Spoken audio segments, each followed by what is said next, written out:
Questionnement éthique, le podcast de l'association La Vie Active du comité de réflexion éthique.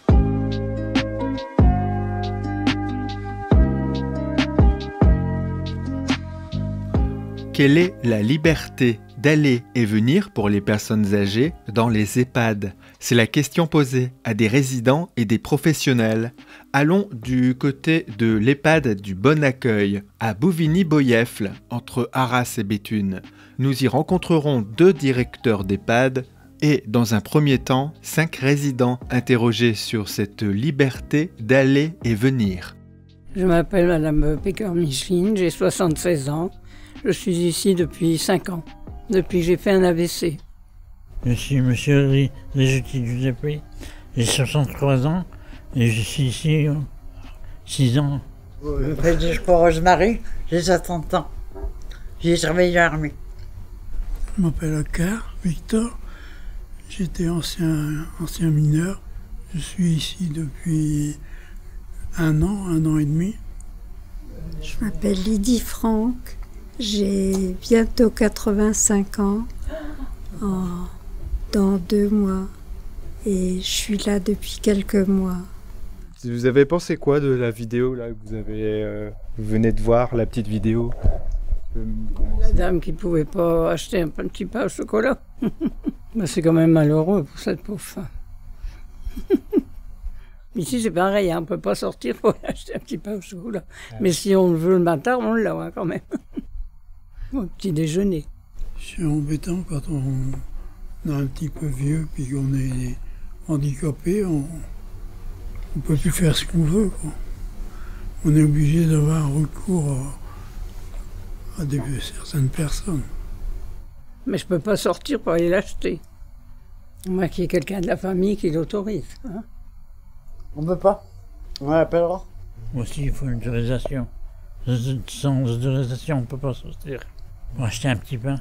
Beaucoup de peine. D'aller dans la pelouse, par exemple, tout ça on peut. Ça ne m'intéresse pas de sortir. Si je sors quand mon garçon vient me chercher, mais... Où est-ce qu'on est allé? Comment? Ah oui, là. Et ça vous a plu? Un match de oui. foot. Oui, C'était un match de foot? mais c'est intéressant. Ça nous cultive un peu plus. Et puis ça change le quotidien. Tout à fait. Et vous emmenez où également, Samuel? Au Louvre-Lens. Très bien. Ça m'a beaucoup plu. Plein de petites choses, quoi. On va voir les animaux. Ouais, on va voir les animaux aussi.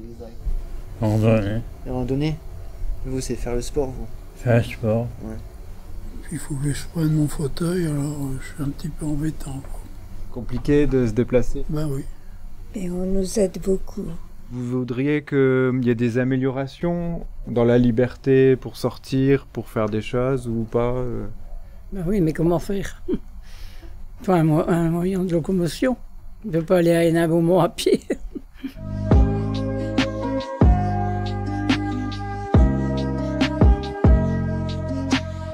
Questionnement éthique, le podcast de l'association La Vie Active du comité de réflexion éthique. Toujours sur cette question de liberté d'aller et venir pour les personnes âgées dans les EHPAD, rencontre avec 2 directeurs d'EHPAD. Donc Audrey Larivière, directrice de l'EHPAD Le Bon Accueil à Bouvigny-Boyeffle. Bonjour, David Danel, directeur de l'EHPAD de Seille-sur-la-Lys de l'association La Vie Active. Audrey, on est chez toi, on est à l'EHPAD. Est-ce que tu pourrais nous présenter les personnes qui étaient là et qui ont répondu aux questions pour le podcast? Autour de la table, nous avions 5 résidents. 2 résidentes qui sont accueillies en UVA, unité de vie pour personnes atteintes de la maladie d'Alzheimer. Un résident accueilli en UVPHA, unité de vie pour personnes handicapées âgées. Et 2 résidents accueillis en hébergement traditionnel. Et vous 2, quand vous les voyez réagir sur la vidéo, sur la question de la liberté d'aller et venir, ça vous inspire quoi? Certains ne veulent pas faire de sortie, d'autres ramènent ça beaucoup à la famille. On voit que c'est pas si simple en fait la question de la liberté d'aller et venir. Bon, en effet, je me rends compte des difficultés qu'ils peuvent rencontrer et je trouve que parfois on est peut-être un peu trop restrictif, en tout cas sur les conditions de sortie. Après, je pense que si on restreint et on n'autorise pas aussi facilement les sorties, c'est aussi parce qu'on demande aussi à ce que les établissements posent un cadre et nous imposent aussi un certain contrôle à un moment donné. On peut constater que dans le public que nous accueillons en structure EHPAD, on va peut-être retrouver des personnes qui vont, entre guillemets, vouloir sortir, avec une capacité à sortir. Ensuite, on va peut-être avoir la catégorie des personnes qui vont vouloir sortir, mais en n'ayant pas une capacité, on va dire, de sortir seul, il faudra donc une sortie accompagnée. Et enfin, on va avoir un peu, comme la personne s'est présentée tout à l'heure, résident de l'EHPAD de Bouvigny, la personne qui ne veut pas sortir. Donc on va avoir peut-être ces trois populations dans les structures. Donc à ce niveau-là, sur les personnes qui veulent éventuellement sortir de la structure et seules, c'est là où la notion de responsabilité va se mettre en route. Est-ce que la famille est d'accord avec cela? Est-ce que la famille est opposée à cela? Et qui est capable à ce jour de dire j'en accepte la responsabilité? Si nous demandons aujourd'hui à la structure de prendre cette responsabilité de sortir et que derrière la famille n'est pas d'accord, on peut déjà avoir un sujet vraiment, on va dire, intéressant à traiter à ce niveau-là. Et là, notamment, le Code de l'action sociale des familles n'est pas à notre avantage, nous, structure EHPAD. En effet, il faut que la liberté d'aller et venir dans les établissements et services accueillant des personnes âgées doit être proportionnée, déjà là, et rendue nécessaire par l'état de la personne. Est-ce que nous serons, même en équipe pluridisciplinaire, toujours bons et jamais critiqués sur l'analyse qui a été faite de cette possibilité de sortir seul avec le risque que cela peut encourir? Donc là, clairement, tu poses la question de la responsabilité. La notion de responsabilité, je dirais, là on est sur la personne qui veut sortir seule. Donc là vraiment il y a une notion de responsabilité. En effet, une personne à son domicile, sort de son domicile, faire ses courses, etc. Personne n'aura la responsabilité de la sortie. Voilà. Par contre en structure, nous avons quand même cette notion de responsabilité liée au contrat de séjour.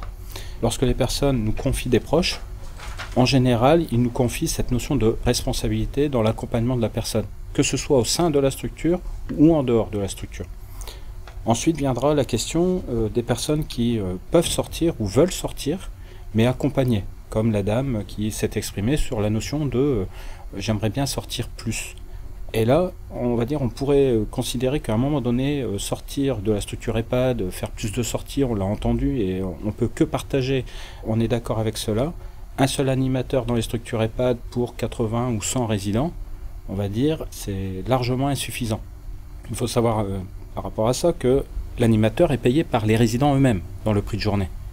Est-ce qu'à un moment donné, nous ne pourrions pas considérer que la sortie, l'accompagnement, l'animation n'est pas, comme le reste, un acte de soin, avec une participation financière qui serait plutôt d'un budget État, transmis aux ARS à travers l'ONDAM, et donc d'avoir cette notion de acte de soin dans cette notion d'accompagnement de la personne. Dans les actes d'animation, les actes culturels, on a vu aller au Louvre-Lens, aller voir un match à Lens, faire une sortie à la mer, donc qui est plus ludique, aller à Le Warn, etc. Et en effet, l'animateur tout à l'heure, Samuel, disait bien que c'est vrai qu'on aimerait bien, nous, structure, faire plus de sorties, mais avec un seul animateur, ça devient une situation très complexe. Parce qu'il ne faut pas avoir dans cette sortie qu'il y a un seul animateur pour 15 personnes. Derrière, il faut quand même accompagner avec des soignants. Il faut avoir les véhicules adaptés. Les personnes étaient en fauteuil, donc ça ne va pas se voir, mais on peut l'entendre. Et c'est pour ça que les personnes étant en fauteuil, c'est toujours plus lourd dans l'accompagnement. On ne fait pas le même déplacement à la même vitesse. Donc là, on va dire c'est un peu cette notion logistique complémentaire qui, entre guillemets, est encore sous-financée. Les résidents financent eux-mêmes le véhicule qui appartient à la structure dans le prix de journée également. Là aussi, on soulève la question de pouvoir sortir, si on a de la famille ou pas, si on est isolé ou pas. Si je prends David qui nous avait saisi pour une personne qui est allée au restaurant avec son conjoint et qui avait fugué, elle avait quand même pu sortir à la base parce que quelqu'un l'avait emmenée au restaurant. Et donc, pour les personnes qui sont seules, il y a une vraie problématique, non? Il y a une vraie problématique. En fait, le grand public, lorsqu'il n'est pas touché directement par cette question, on conçoit de la solitude et puis de l'arrivée en structure EHPAD, de l'accompagnement en structure EHPAD, les personnes se disent c'est quand même malheureux que avec un âge aussi avancé que les personnes ne peuvent pas continuer à sortir de la structure. Et en parallèle, lorsque on nous confie des proches, Dans cette notion-là, les familles nous disent directement avoir un code à l'entrée de la structure pour limiter les sorties, c'est la chose que nous avions appréciée. Si vous retirez ce code à l'entrée, nous aurions l'impression que notre proche n'est plus en sécurité. Donc là, il faut bien comprendre que le temps qu'on n'est pas directement concerné, on peut considérer que c'est injuste, entre guillemets, de voir qu'il y a un code dans une structure pour en sortir.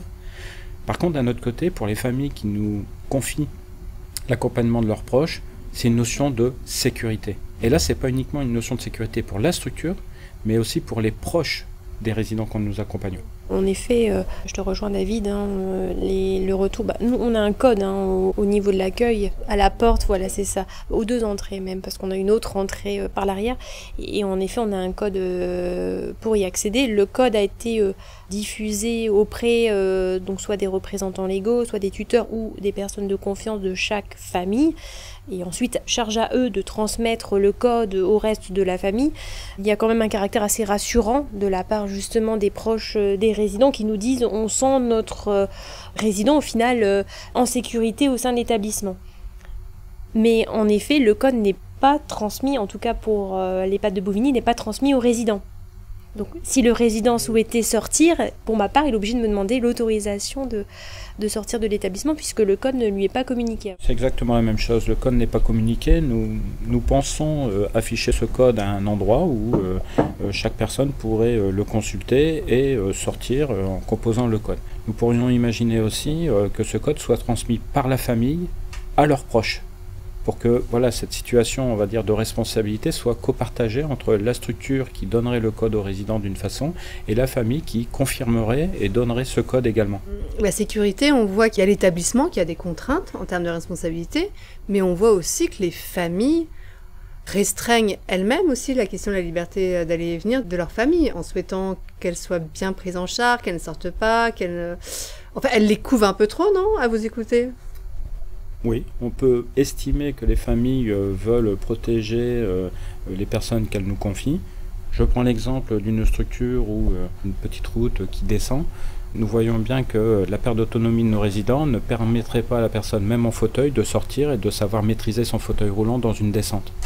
Et nous pourrions imaginer, entre guillemets, un résident en fauteuil roulant descendre une route, ne pas savoir freiner, se retrouver au milieu de la route, et nous dirions, entre guillemets, que la structure devait quand même assurer la responsabilité. Donc là, on reprend la notion d'analyse proportionnée du risque, et nous pourrions toujours être contestés d'avoir pris la mauvaise décision de laisser sortir la personne.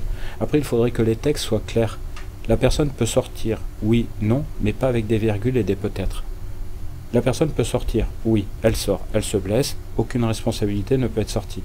Le résident lui-même peut décider, la famille elle-même peut décider que lorsque le résident éventuellement n'a plus la capacité de décider.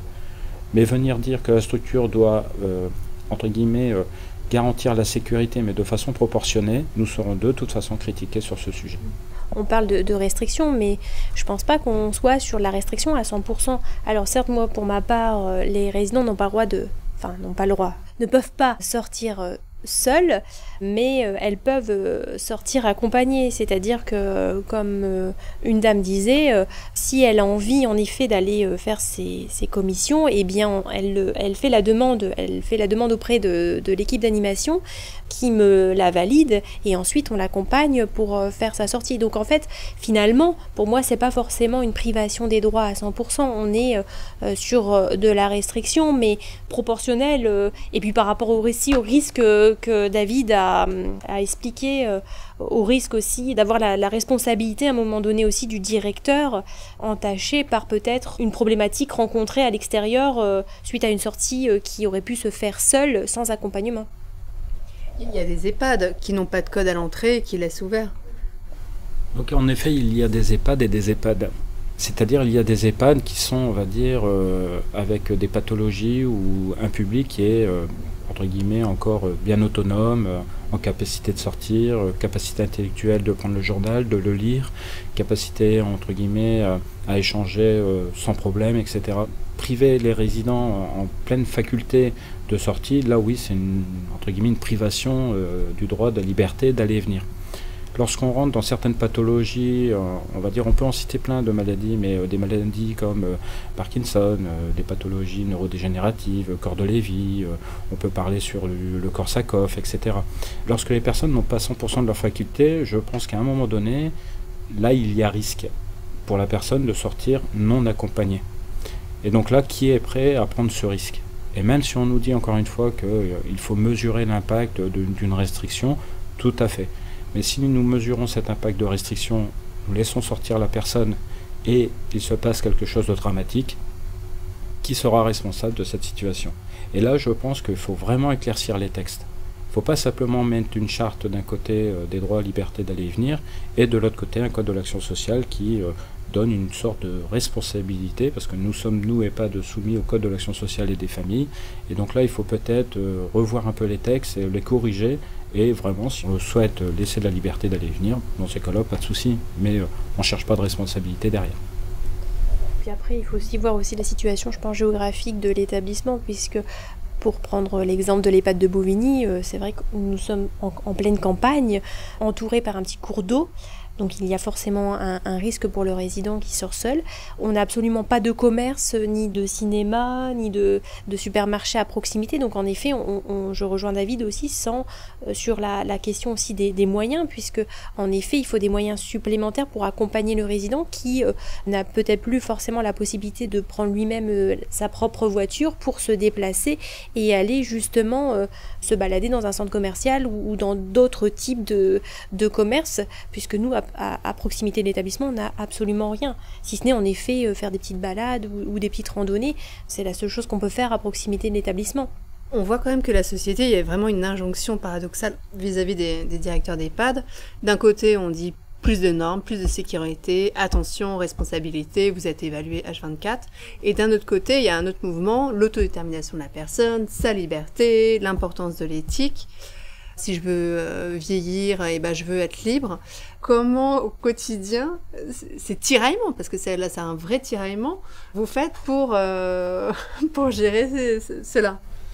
Alors en fait, dans nos pratiques quotidiennes, je dirais que on entend beaucoup parler les personnes qui ne sont pas confrontées à ça, en ayant ce regard, entre guillemets, de méconnaissance.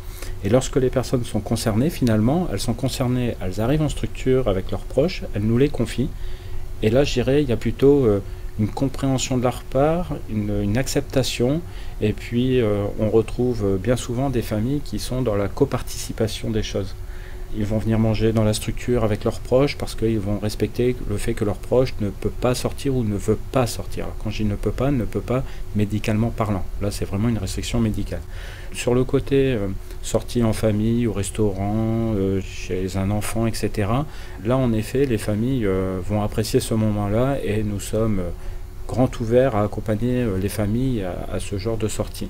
Lorsque nous faisons des sorties, encore une fois, comme a été pris l'exemple ici, de sorties à la plage ou dans un musée, etc., nous avons des familles qui accompagnent leurs proches pour faire la sortie avec leurs proches, mais accompagnés de la structure. Parce que des fois, on peut s'apercevoir qu'une famille ne va pas prendre son proche pour aller au restaurant, parce que s'il se passe quelque chose au restaurant, ils ne vont pas avoir les bons gestes, les bons réflexes en cas de souci. Donc là, pour le coup, les familles vont être satisfaites d'avoir des professionnels pour accompagner dans ces sorties-là. Donc, on a un peu ce mélange-là. Et nous ne sommes pas, je ne suis pas, moi, concerné ou confronté à une levée de bouclier parce que j'ai un code, par exemple, à l'entrée de ma structure, aussi bien pour entrer que pour sortir. Parce que pour entrer, ça sécurise, entre guillemets, les entrées que nous pourrions éviter et malhonnêtes. Et pour les sorties, je reprends mon exemple de tout à l'heure, ça sécurise peut-être les résidents, ça sécurise peut-être le directeur de la structure, mais surtout aussi, ça sécurise les personnes, familles qui nous ont confié leurs proches. Il y a un paradoxe entre les droits accordés aux résidents et les devoirs du directeur, puisqu'en effet, à aujourd'hui, on est sans cesse contrôlé, on doit aussi nous-mêmes rendre des comptes, et nous sommes responsables des résidents que l'on accueille. Et puis il y a un flou artistique par rapport aussi à ce terme de responsabilité et du droit accordé aux résidents. Donc finalement, si le résident sort en dehors de la structure seul, comme disait David, s'il lui arrive quelque chose, est-ce que la responsabilité intervient pour le directeur ou pas? Tu avais saisi le comité de réflexion éthique de l'association sur la question de la liberté d'aller et venir. On a rendu un avis. Toi qui nous avais saisi, est-ce que c'est important pour toi que l'association se positionne, que le comité éthique se positionne sur ce genre de choses? Et est-ce que tu peux t'en servir? Voilà. Qu'est-ce que l'éthique apporte sur ce sujet? Alors en fait, le fait de saisir, on va dire, des collègues dans le cadre d'un comité éthique, ce qui est intéressant et important, c'est de copartager nos problématiques. C'est-à-dire que, encore une fois, on peut avoir une gestion pluridisciplinaire au sein de la structure et d'une seule structure. Et là, ce qui était intéressant et ce qui reste intéressant sur tous les sujets traités par le comité éthique, c'est le côté où on élargit bien au-delà des frontières d'une seule structure. Quand j'avais apporté ce sujet-là, en effet, on s'aperçoit que la question n'est pas facile. Et donc ça nous rassure côté structure sur le fait que si nous n'avions pas forcément trouvé la solution, même à plusieurs, la solution n'est pas forcément si évidente que ça à trouver. C'est le côté rassurant du comité éthique. Et à titre d'exemple, sur la période Covid, j'avais saisi à plusieurs reprises, et je le fais encore depuis parce que c'est un rituel que j'ai pris, je contacte régulièrement l'espace éthique régional, aussi bien sur l'antenne de Lille que l'antenne d'Amiens. Et le fait d'échanger avec des personnes qui sont dans cet aspect éthique, dans cette analyse éthique, on s'aperçoit que nous n'avons pas de réponse précise. On a des pistes, on a des orientations, mais personne ne peut garantir aujourd'hui que les décisions prises ou les solutions proposées n'entraînent pas derrière quelque chose quand même d'un point de vue responsabilité ou d'un point de vue qualité d'accompagnement, etc. Donc c'est parce que justement cette notion-là nécessite peut-être des précisions qui ne sont pas figées dans les textes, que là nous sommes sur le pire dans le droit, c'est-à-dire l'interprétation d'un texte, et c'est-à-dire de la jurisprudence.